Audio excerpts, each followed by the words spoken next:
Assalamualaikum warahmatullahi ta'ala wabarakatuh, and good day to each and everyone. So our topic for today's session is all about the Muslim-American relations in the Philippines in 1899 to 1920 and the moral between the Jones Law and the Tidings Macduffie Act, which is to be discussed by my groupmates. So by the way, I am Safwan H. Mangotra, and I'll be discussing first the Muslim-American relations in the Philippines in 1899 to 1920. So without further talking, let's start.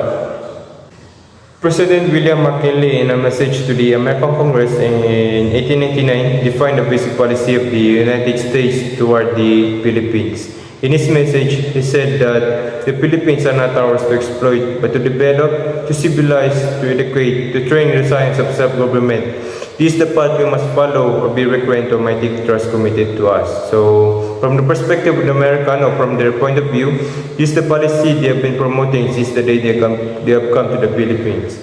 This policy was a matter of a fact, a kind of self-assumed mandate, and it came to occupy for quite different reasons. So, basically speaking, we'll be focusing on in this topic, we'll be focusing on the development of American governmental policy toward Muslim Filipinos between the years of 1899 and 1920. So these years are especially important in the general story of the Muslim-American relations because it covered the period of the American administration of Moreland. So during this period, the Moreland, including its inhabitants, became effectively a part of the Philippines national concept, and it became integrated in the Philippine governmental framework as well.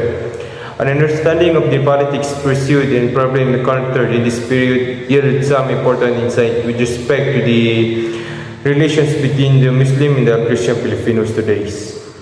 The American administration of Moreland were developed in three successive stages between the years of 1899 to 1920. First were the years of the initial Muslim-American contact and military occupation of Moreland, which began in May of 1899 and ended with the inauguration of the Moro province in July of 1903. So the next stage were the decade of the existence of the Moro province, which exercised politico-military control over the region and prepared the Muslim for civil government.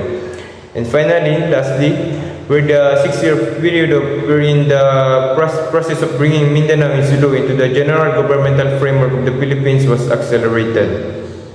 Let us tackle first the first stage, which is the military occupation in 1899 to 1903. So, military occupation of Moreland was occasioned by American concern to secure Muslim Filipino acknowledgement of the United States sovereignty in Mindanao and Sulu.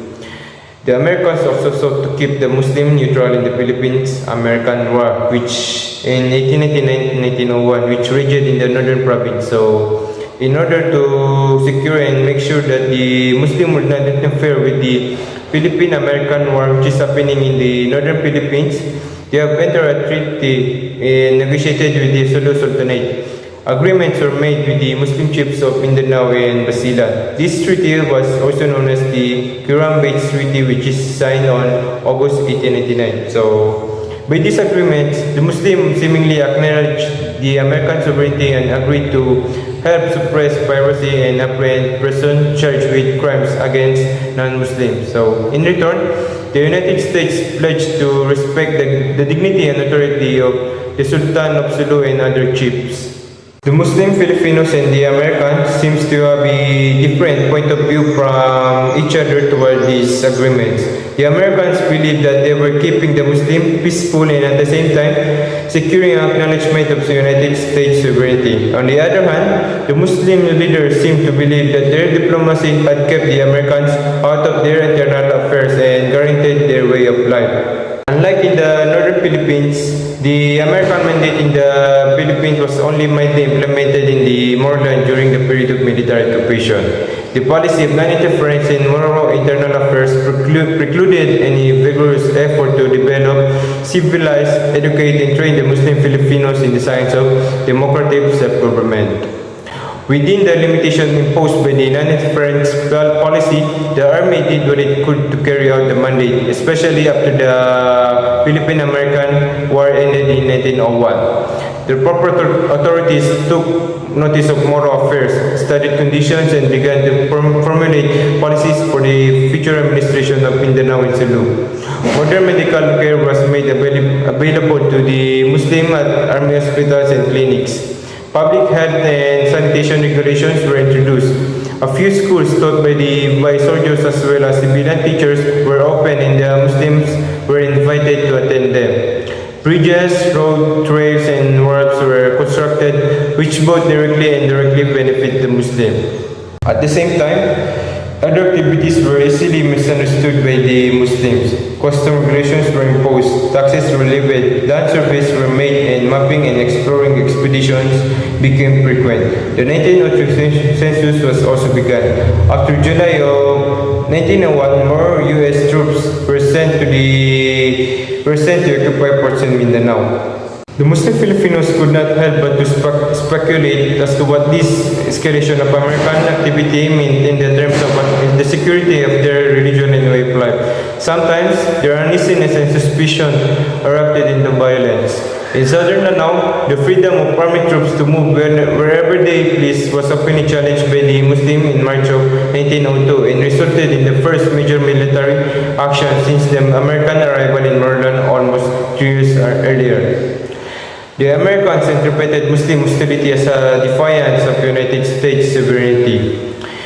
The growing number of Americans in Moreland after the Philippines-American War and the multiplication of their activities brought two quite different cultures into more aggressive contact than had been the case early in the military occupation. Moreover, the decision to take American in the control of moral affairs was made towards the end of the period of the military occupation.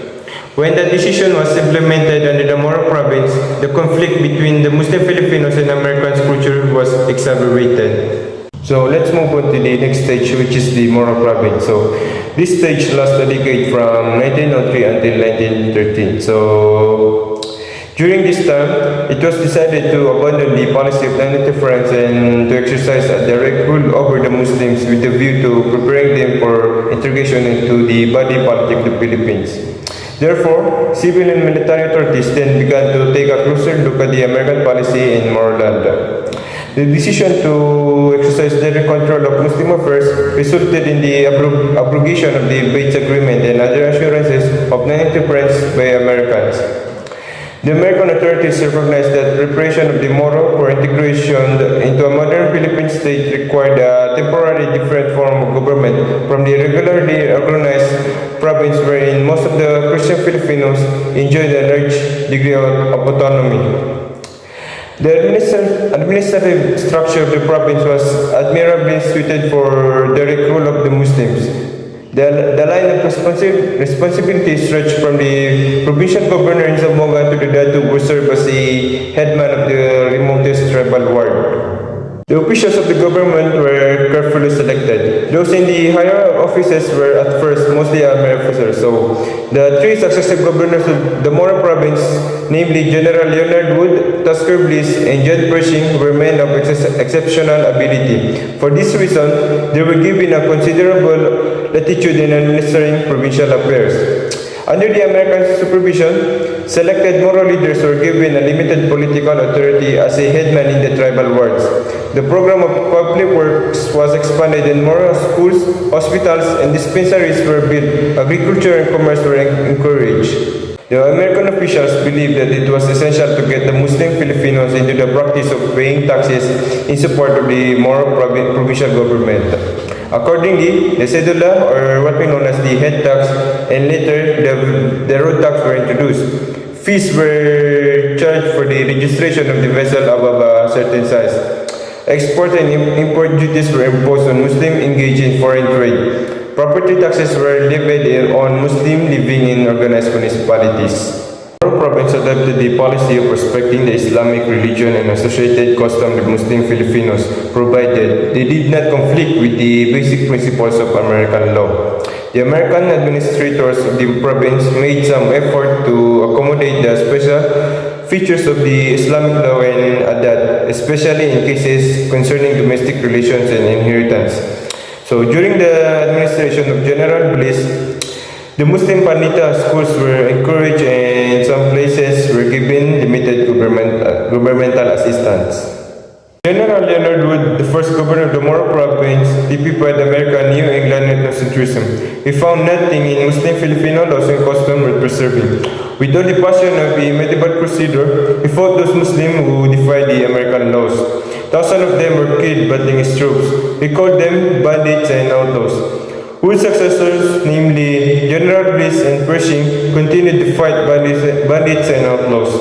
Yet, the Muslim Filipinos who chose the path of persistence had a large base of moral support among the people. But in the end, the Muslims realized that continued resistance in the face of modern weaponry of the Americans meant annihilation. They were conquered and under General Pershing, they were finally disarmed. This accomplished, the Moro province could be safely and fully converted to civilian. Now, this time, we are down to the last stage, which is the Department of Mindanao and Cebu, which lasted from 1914 to 1920.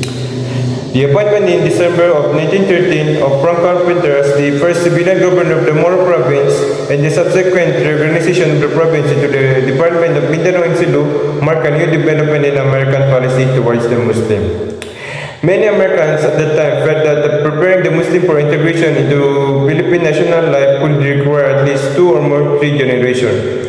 They were convinced that a strong American military presence would be essential for the maintenance of peace and order for a long time to come, and they were certain that if the government of Moreland were turned over to Christian Filipinos, the result would be Muslim uprising. In May of 1920, the government in Zamboanga was formally abolished and its powers of supervision and administration were transferred to the Insular Department of the Interior in Manila. Thereafter, Moro affairs were controlled by the Insular government directly through the Bureau of Non-Christians in the Department of Interior. Before its abolition, the Department of Mindanao and Cebu went quite far in implementing the American mandate among Muslim Filipinos. This was possible, of course, partly because of the power of the Muslims to resist had been broken under the Moro province. Under Governor Carpenter's voice and tactful supervision, Filipino officials got down to the hammer and tongs work of educating, civilizing, and training in self-government. They helped medium Muslim in their case. In the process, the old mandate was given a new name. It was called the Policy of Attraction. Public schools multiplied and attendance were made compulsory. Muslim aficionados, or what we know as the government scholarship awardees, were sent to Manila and America for higher education. Hospitals and free dispensaries were provided in such numbers that medical care came within the reach of nearly all the inhabitants.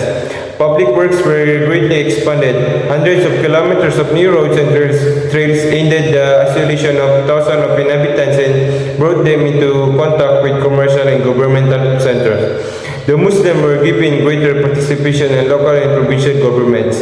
Later, some were even appointed to the Philippine legislature. Muslim leaders were periodically taken to Manila as a guest of the government so that, on their return, they would be apostles of peace and even more cooperative with government officials. The agricultural activities of the Muslims were given every encouragement. So, with the abolition of the Department of Mindanao and Cebu and the transfer of Governor Carpenter to the other services in the insular government, the effective period of American administration in Moreland came to an end. So I think that's what concludes our discussion for this topic, the Muslim-American relations in the Philippines in 1899 to 1920. So after all, thanks for listening.